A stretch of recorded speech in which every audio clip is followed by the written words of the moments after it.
देखिए, बेहद अहम है। लगातार सुबह 7 बजे से वोटिंग का सिलसिला जारी है, जिसमें राजस्थान की 7 अहम सीटें जिसमें उपचुनाव जारी है। तो इसके साथ ही अगर देश भर की बात करें तो 10 राज्यों की 31 अहम सीटों पर वोटिंग जारी है। वोटिंग परसेंट भी यहां पर लगातार आ रहा है, जो बहुत कुछ इंडिकेट भी करता है। लेकिन इसके साथ ही साथ लोकसभा की एक अहम सीट वायनाड, जिस पर भी वोटिंग लगातार जारी है।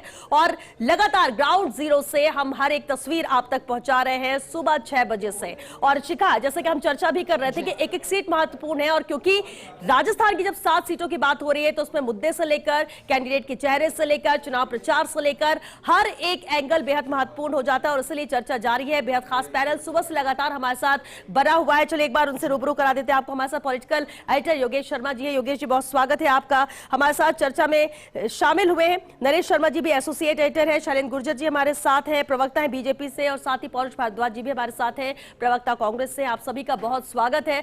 योगेश जी, शुरुआत करते हैं, क्योंकि जब 7 अहम सीटों की हम बात कर रहे हैं, दौसा हो या खिवसर हो, चर्चाओं में हर एक सीट रही है। लेकिन आज सुबह से जो तस्वीर देखने को मिली, खासतौर से अगर दौसा सीट की बात कर ली जाए, मुरारी लाल मीणा सुबह से नजर आ रहे हैं, परिवार के साथ वोट कास्ट करने पहुंचे। इसके अलावा उन्होंने जब मीडिया से बातचीत भी की तो यही दावा किया जीत को लेकर।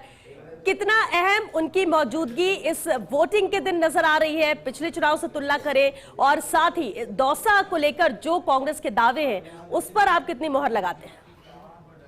देखिए श्वेता, जब मुरारीलाल मीणा ने अपने परिवार का कदम पीछे खींचा था और उधर बीजेपी से मुरारीलाल मीणा के भाई जगमोहन मीणा उम्मीदवार बने थे, तो ये अफवाह भी कह सकते हैं या चर्चाएं कह सकते हैं, ये सुर्खियां आई कि मैच फिक्स हो गया। और इस बात को लेकर प्रदेश कांग्रेस के नेतृत्व ने ऊपर तक बात भी की। और जब एक बैठक होती है कांग्रेस कार्यालय में, वॉर रूम में, कि टिकट किसको दिया जाए, तो मुरारीलाल मीणा डीसी बैरवा का नाम वहां देकर और चले जाते हैं। और उसके बाद पीसीसी चीफ और पीसीसी प्रभारी ये कह देते हैं कि भाई हम अपनी इच्छा से टिकट देंगे, आपको स्वीकार करना पड़ेगा।